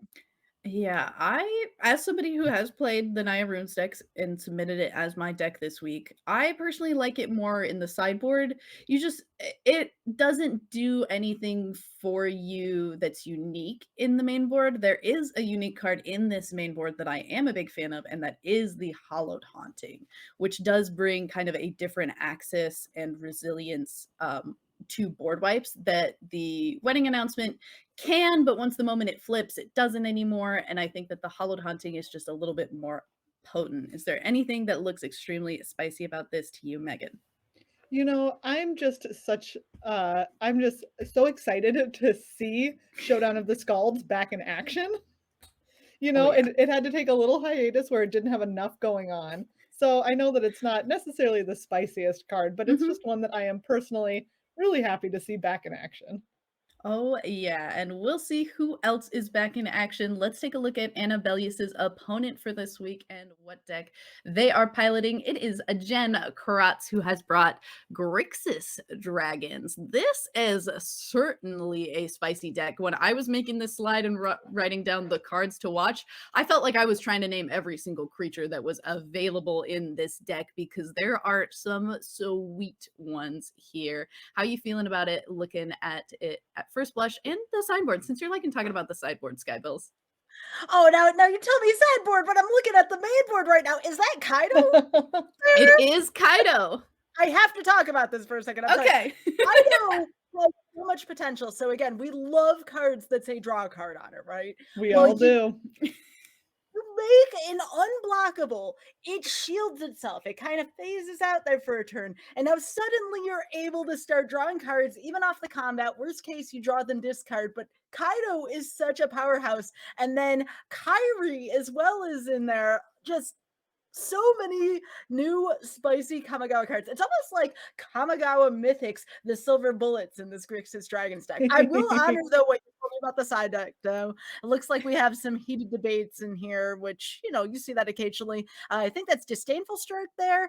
And, of course, where would a deck be without Cinderclasm? The one of Go Blank. I'm a little curious about that one, probably more for the control matchups there. That is probably the most intriguing card that I see in the sideboard is the one of Go Blank. Yeah, I like the ability of Go Blank to shut down anyone that wants to mess around in their graveyards. I am so in love with Go Blank. I was in love with pretty much Mind Rots to begin with. They're like some of if we're in a limited format where Mind Rot is good, I probably love that limited format. That's just me as a player. And if you tack on also Exile Graveyard, I'm like, I'm sold. Yes, let's go. Is there anything else in this deck that is kind of making you feel like really happy, that says draw cards, that says any other abilities that you're really excited about, Megan? Skybilz touched on it a little bit, but seeing this beautiful giant blue dragon in here is making me really happy. If we have room for a 6-mana dragon, I'm all about it. And you've got to have room for 6-mana dragons because you can't really see this dragon under the 2 copies of Kaido, but there are 2 copies of Tiamat in the deck. Oh, wow. Nice. We made a decision on the VML. We were like, we want to feature the players. So by that virtue, we're going to make the deck list a little bit smaller. This is a deck list that I wish we could just like cover a lot with because there are some sweet things. And when I saw Tiamat in the deck, I was like, oh boy, I'm excited. We called it Grixis, but if we get to see a Tiamat come into play, I'm going to flip. I'm going to be so excited. And I think the name of the game for Jen is just going to be hold down the fort until we cast some big dragons. Are y'all ready to get into it? Absolutely. Yes. All right, let's go down into our final match of the evening. Grixis, in air quotes, dragons versus Naya runes. Let's see who is going to be taken down. Week number 1, we will be watching from Annabelious's point of view to start off with. Or I actually believe Annabelious is the top player, not the bottom player. Based on it. Annabelious's name is Ashi. That looks like that's Ashi up there. Oh, I could be wrong. We'll see. I'm sure we'll get it all figured out. Oh, it looks like because we've got these, again, gorgeous dragons on the top. Yes. Okay. But it looks like Jen is taking a look at her hand. We've definitely had at least one mulligan on the bottom from Annabelious. No, our wonderful producer has everything right. My eyes were wrong. Apologies. Speaking of things that I didn't mention being spicy, but I'd love to see a 1/1 for 1 making itself known in a standard format. Oh my gosh. And Generous Visitor is so good. Somebody was trying to tell me, Reed Duke was playing a version of the Naya Runes deck that was playing the Kitsune. I don't remember its exact name, but then the deck was just so full of 2-drop creatures between Kami of Transience, the Kitsune, as well as Jukai Naturalist. So actually having this Generous Visitor be in the 1-drop slot, so you can go 1-drop, 2-drop, 3-drop, is so good for this Enchantress deck.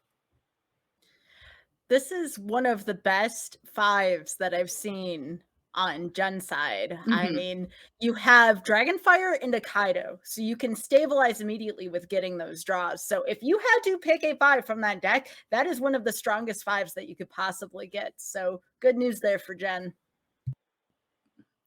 I constantly forget that Kaido only costs 3 mana. I'm excited for 3-mana planeswalkers. I've been excited for cheap planeswalkers that have interesting abilities, and Kaido certainly fits that bill. And a Shoal Shatter was a nice draw for Jen as well, as this deck can kind of get glass cannony, and the Soul Shatter is a great answer for a souped up enchanted creature. Yeah, as you mentioned, it does get to the point where you need to have something on the battlefield to put runes on. And Jen's in a nice spot where she's going to be able to take away anything that we've seen so far in Annabellious's hand that Mhm. they'd be able to put a rune onto. Oh, yeah. Ooh, all right. Making a 1/1 that can't be blocked. Phasing out. Phasing is an interesting ability to get reintroduced to Magic. How do you feel about it, Megan? You know, I think that it's one that I was personally happy to see because I love looking at things on older cards and then seeing them come back. I Mhm. remember, back in the day when we were first learning Magic, you talk about something like phasing as basically a kind of a back in the day mechanic at the time. And being able to see it now and be like, "Do you know what? It doesn't make sense, but also it does." Like, if you can just accept like, it's on the battlefield, but it's not on the battlefield, okay, you got it. Yeah, easy concept enough to understand, especially for new players. It being on Arena and Arena being the format that a lot of people are learning how to play on now, I think makes that a very big deal. So Galazeth Prismari, the next play for Jen Crotts. This board state looking pretty good. What is Annabelious going to have to do to have a good spot in this game, Skybilz? Well, it's going to happen right here with all the runes. So you see, again, if you see blue mana tapped, for the most part with that treasure, that is the green light to keep going here. A big fear that I saw heading into this turn was, what if there's only one thing to attach runes to, and then you pop it with the Soul Shatter? Here now we have a diversity of threats here. Things are becoming cheaper with the Naturalists there, and you pretty much said it. If you see something that says draw a card, and you see a ton of cards in hands that say draw a card, again, much like how Kaido was helping to stabilize Jen, the draw card here is what stabilizes this rune deck. And again, the less lands that are seen, the better. And that is a Howl Haunting that is only going to contribute to the stable board state. Oh, yeah. What a string of spells. What are we looking at here, and what is Jen going to have to do as a rebuttal, Megan? There were no whiffs in that rune stack Absolutely there. not. That's not how it looks when I play it, for what it's No, worth. it was really impressive. It was all hits off the top. And what I really like about this is that putting all of it on the green white from Neon Dynasty, whose name I'm forgetting, but makes everything, all of your enchantments cheaper. Jeskai Um, Naturalist. yes, exactly. Is going to get around that soul shatter. So Jen is going to be able to cast it, but it's going to get rid of the dwarf.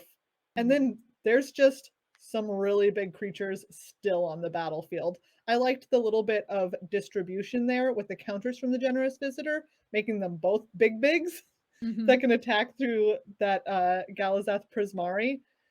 But things are just looking pretty rough. They really are. Let's see if Goldspan Dragon has anything to say about it. Good friend of Galazeth Prismari, also makes some treasure, get a little bit of variety out of those, and also deal a lot of damage. How do you feel about that attack, Skybilz? Oh, you definitely go all out in the air right now. The only thing that's dangerous about that attack is you're looking at that Naturalist lifelink. The lifelink is going to be what ends up stabilizing Annabelious here. And as if that wasn't enough, remember, there is Rune of Substance there as well. So that can even grant lifelink to creatures that don't already have lifelink on it. But it looks like we're just going to amp that up just a little bit further. Going to diversify threats, perhaps, is what Annabelious is thinking here with this Rune of Might play. And again, I like what Megan said here about the distribution of counters here. Diversifying the threats, very important. You're playing against Grixis, you're playing against removal. So something to think about here when you see those counters go out.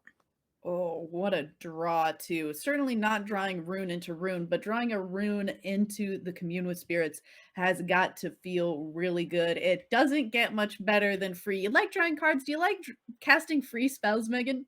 You know what? I love both of those things. And this deck is just like, ¿por qué no los dos? Why not both? Let's have free spells and have our free spells draw us new spells. And now, also, you mentioned it before, both of you did, with the second Runeforge champion in play, this Soul Shatter now is looking a lot worse. So, how are we feeling if we're Jen, Skybilz? if you're Jen, you're thinking, I need to wipe this board. Even with the powerful dragons in play, I need to draw something to wipe the board, because that's going to be your entrance back into the match. And even then, even if the board does get wiped, there's the double held haunting that Jen doesn't know about. So again, wipe the board, stabilize, and perhaps if that board is wiped, even with this Kyrie in play, there are some benefits to these new legendary dragons, just legendary gods rather, just dying. There are so many great benefits here. But the thing is, for Annabelious, there's just too much card draw going on for Jen to possibly catch up. It's just not there right now for the Grixis deck, which right now is only showing spot removal. Yeah, spot removal or something that's going to kind of be blanked by this second copy of Runeforge Champion. And you mentioned you were excited to see Showdown of the Skalds. Showdown of the Skalds showing only lands, but I don't think know. that's too much of a worry here, considering the board state that Of all of the Annabelious- draw spells Yeah, so far. exactly. But this is an important thing just to have in hand anyway. Hollowed Haunting is now going to give flying to all of Annabelious's creatures, and there's about to be a hurt coming across to Jen's life total here. How are we feeling? Were we going to game 2? What is going to be the hope for Jen if this is it? How are we feeling, Megan? You know, I have to say, Jen's not dead yet. That being said, she's about as close to dead as you can get without being it. I don't know at this point what you're trying to do, because obviously, I mean, you have the option here of blocking with this carry, and that's going to get you the death trigger, but also then what? Right, is the place where we're at. And in this case, the answer to then what is you're dead.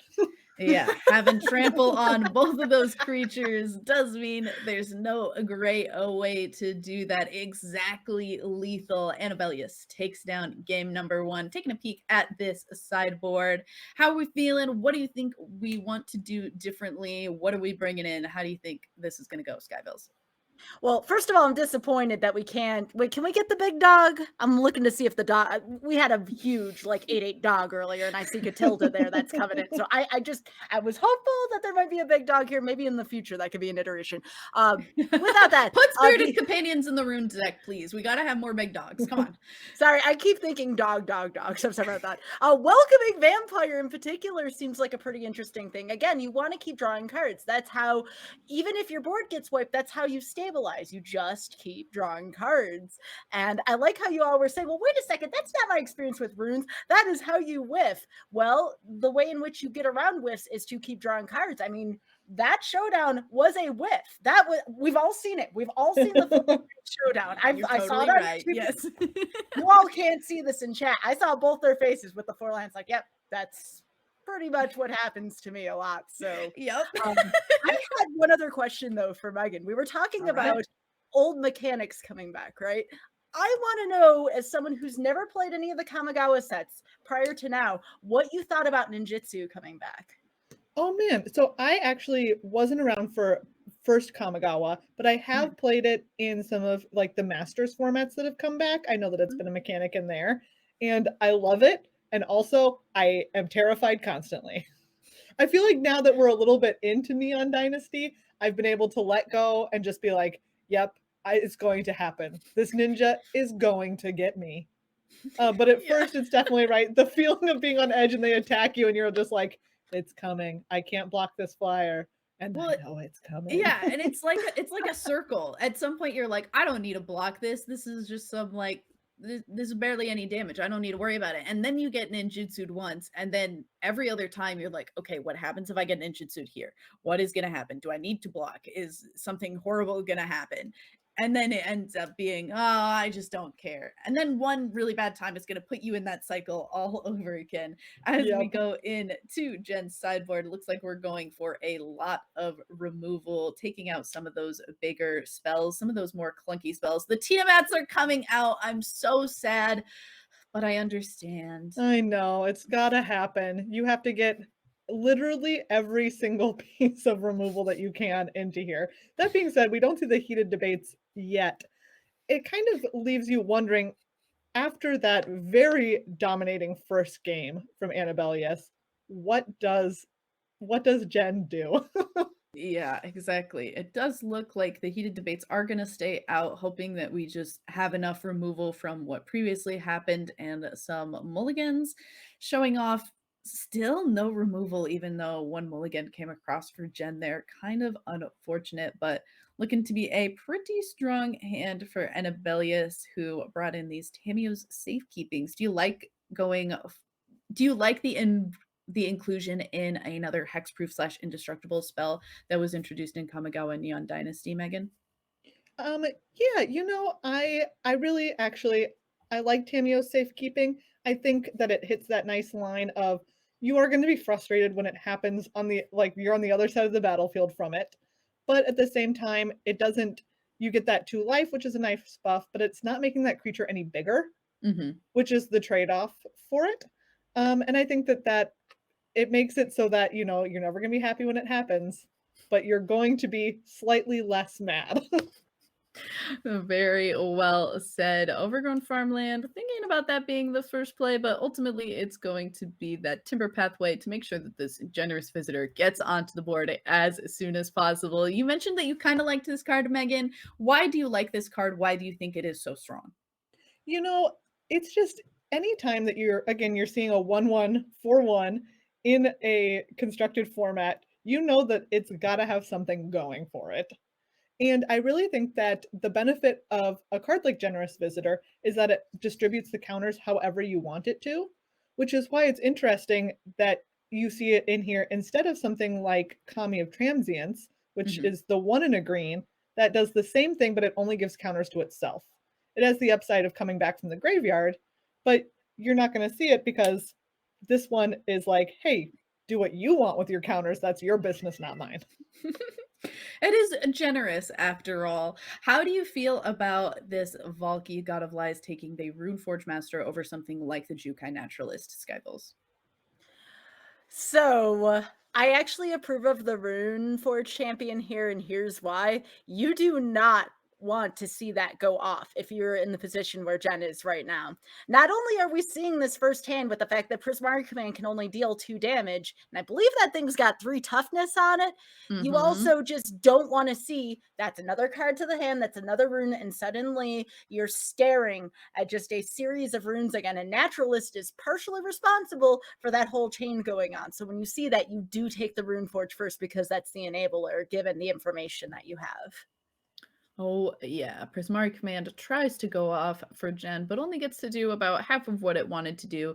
Tameo's safekeeping, keeping that Jukai Naturalist protected against that 2 damage. And now with a treasure in play, but no land drop for the turn. These Goldspan Dragons are looking a little bit far from home, but we'll see if we are able to get another treasure potentially off of this Prismari Command. Instead, gonna be unexpected windfall. Get some more treasures, draw some cards, make some land drops. How do you feel about this play over going for something like that second Prismari command, Megan? I think it's interesting because going back to when you were talking about Tameo's safekeeping a little bit ago, like I said, it feels bad when it happens, but not in this instance, right? It feels bad for Jen for a moment, right? She didn't get to remove this creature, but we're over here looking at Annabellious's hand, knowing that there's nothing going on anyways, right? It's not actually that much of a blow. If she draws something like a rune off the top, then of course it's going to be a problem. But Jen is also going to eventually find out if here it comes. But if Annabelious didn't draw a rune off the top, she would have known it and would have known that it's not that bad that Tameo safekeeping happened. Certainly a true. Rune of Speed gonna make this generous visitor go extra fast, get a little stronger, and also draw a card off of that Rune of Speed, which is a Showdown of the Scalds, which is probably exactly what Annabelious wanted to see. My hand is looking a little bit rough. What do I want to do? Draw 4 in air quotes is certainly a good place to be, and it's the start for Annabelious on this turn. How do we feel about the cards that are in Jen Crotts' hand right now, Skybilz? Loving it right now. That Burning Hands takes care of rather large creatures. I mean, that's the card you want to see if you're going up against this deck. There's so many green creatures here. I can't help. I need to add this. When you said draw 4, all I could think of is Uno for some reason. So I'm sorry. That was just the thing that popped into my head. It's normally that's not a good thing in that game, but here it's wonderful. Oh, yeah, it is wonderful. Land, drop, and into commune with the spirits. Figure out what card. I mean, we hit all 4 too, with 2 Mhm. Jukai Naturalists, a Rune of Might, and a Rune of Speed. We've got a nice set of picks here. Jukai Naturalist was the pick, but now all tapped out. This Showdown of the Scalds, the only thing on the board for Annabelious. What is Jen Crotts' game plan? Where do we want to be going, Megan? You know, heading into this match, I was definitely feeling for Jen and just how decisive that first match was. That being said, Jen has landed on a really nice tempo strategy here, and Jen Kratz has always been a much better player than I am, and of course knows exactly what she's doing here, which is she's got the stuff that's in the air, right? This Hallowed Haunting can put Annabellious' stuff in the air, but she's going to leverage the fact that a lot of the times Annabellious' creatures wouldn't be able to block hers to say, I'm going to get in with these big flyers, and then you're going to be able to draw a bunch of cards, but what good is it going to do you? And what good will it do Annabelious? This Runemite is going to allow Annabelious to draw a card, but considering that it is just a land, we could play this Hallowed Haunting, but it will not be quite enough to keep Annabelious alive. Thinking about this Iganjo seat of the Empire, will that be enough, Skybilz?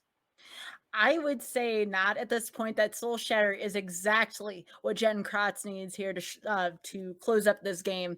The tricky part about that is when you only have one creature and you're running a rune deck, your whole lifeline is on that creature. And while it's nice to draw cards, you can get easily 2 for 1 there. And as someone who's considered playing runes, that was always the fear that goes by, is just that idea of being 2 for 1, the anti-draw, if you will. So that's a really position right now for Annabelious to be in.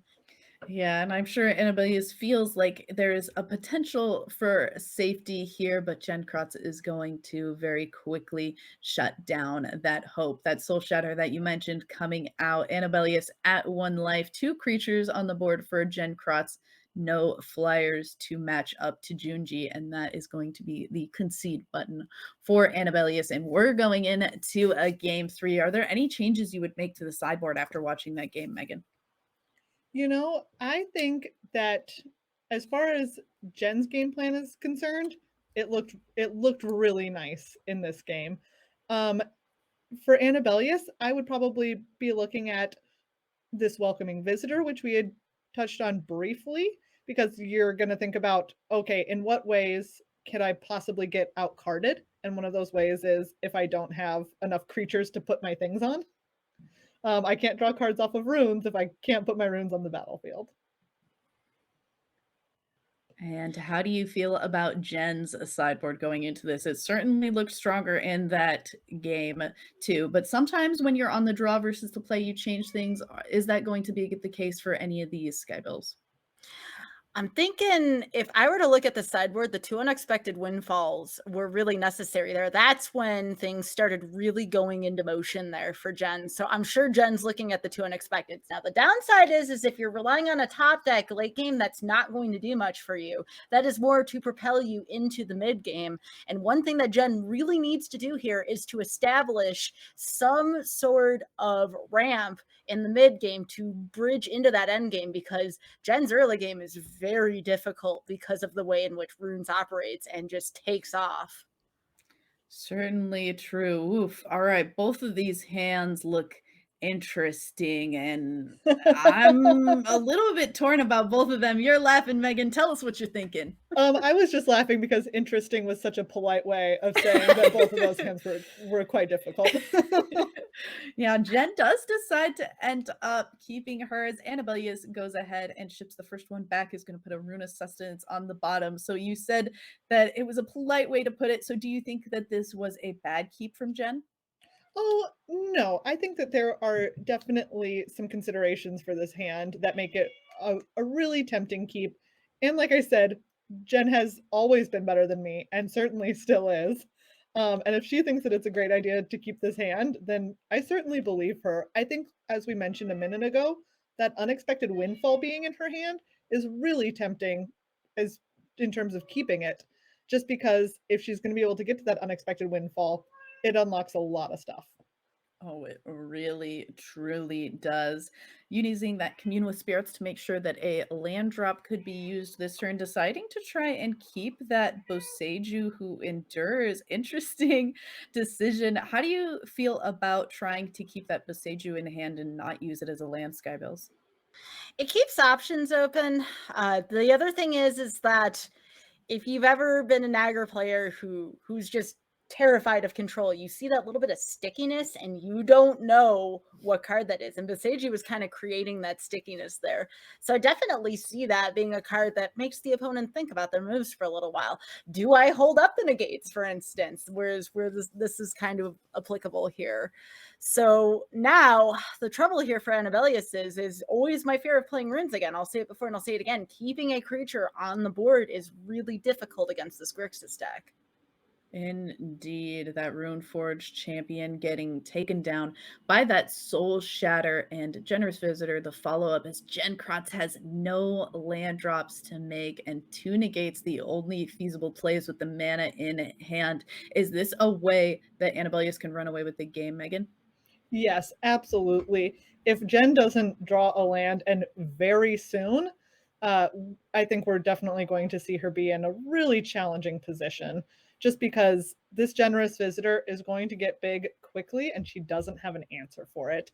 And you're not able to play the tempo game if you're not able to put permanents on your side of the battlefield.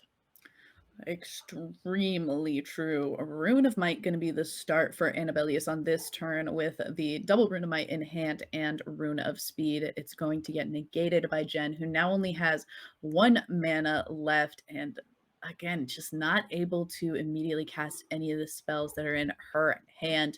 That Rune of Might, that second Rune of Might, is going to pump up this Generous Visitor and allow for some trample damage that doesn't get impeded in any way to go ahead and get some damage. A cat on the mic. I know, Hello, everyone what do you- can hear my cat. I love it. It's so sweet. Aww. I love when animals are like, put me on the mic. I got something to say about this too. Oh yes, that is always her name is Molly. She's my cat who is on the Hi, mic. Molly. Hi. And she is always up for being heard. And speaking of being heard, this Generous Visitor Yes, certainly being is heard. like, hear me roar, and an 8/7 trample lifelink is going to just get into the red zone against this Valky. Even if Jen Crotts were to draw a land, what exactly would be the play here, Skybilz? I mean, what you needed to draw was probably a Soul Shatter there to hang on, because you need to get rid of that. That is trample on there. There's just so many keywords there. Trample, lifelink. I believe there may have been a haste there at some point. Ridiculous. That runes deck, once it starts rolling, you better hope you have the ability to stop it. Nothing from Meathook Massacre there, though. I noticed we had not heard anything from Meathook Massacre. So many copies tonight, and we really didn't see it be super applicable here. So I'm sure we're going to see more of it next week. The writing's on the wall with that card. Yeah, I You don't sound- think that it's going nowhere. Sorry. Yeah, I was Go gonna say ahead, Megan. you sound trepidatious. I'm like enthusiastic. You're like, oh, Meathook Massacre will be here next week. Like, great. That sounds really nice. Yeah, I mean, I'm thinking about picking it up for next week. It seems like it's a pretty strong card. I don't know. Some people are telling me that it's really good, and yeah, they're people that I trust. You know, I might play a Meathook Massacre deck next week. Who knows? And Megan, if you were going to be picking up a deck to bring into Standard into the next week, what would be your choice? Oh, I think that for me, it is right now this runes deck. There's so much, it's so much fun. It has a really strong feel of modern boggles, of course, including its pitfalls, right? Of if you end up with nothing on the battlefield to put your auras on, it's going to be quite bad. But I love threading that needle. Maria, who is also on Good Luck High Five, is a notorious boggles fanatic. And so I feel like in order to do honor to her, to do justice to Maria, I would have to be like, yes, I will be here for the Bogley boys and for the runes players. I love it. All right, Skybilz, do you have any final questions, any final thoughts that you want to share with us before we close out for the evening? Well, first, I want to thank Meghan for being here again. It has been an absolute blast meeting you and hearing about your experiences, hearing about your opinions, and I love the commentary. So, again, thank you so much for being here. We really appreciate it. Oh, thank you both so much for having me. It was really wonderful to get to chat with both of you. Of course. It was so awesome to have you. Where can people find you? Is there anything that you want to plug? Last minute thoughts for our chat before we close it out from the night from you, Meghan. Oh, if you were like, standard looks awesome, we are having the Good Luck High Five No Invitational this Sunday. It's going to be 6 rounds. It's only $5 entry. 1st through 8th get invitations to the March qualifier weekend. Plus, we've Oh, got some arena gems and some Ultra Pro gift cards. So come on out. It's over on Melee as the GLHF No Invitational. And we'd love to have people play. very cool. Check that out if you're interested in playing some more standard. You think that standard looks sweet and you're maybe trying to test out a new deck for the next week of the VML.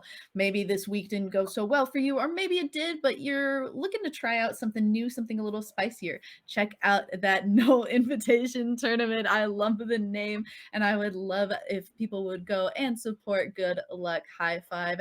Thank you again, Meghan, so much for being here. It was awesome to have you. And the VML is just so much better for having you and your podcast and what you do in the community. Oh, thank y'all so much. Have a great rest of your evening and rest of your weekend and rest of the VML season. All right, you heard it here, and Meghan is wishing you all a great luck. So are Skybilz and I. It was so great to spend this first week with you. We look forward to seeing you in future weeks, and we look forward to seeing what else people can bring to the table and who we're sending to the New Capenna Set Championship. We'll see you next week, same time, same place. Thank you so much for joining us, and have a great night.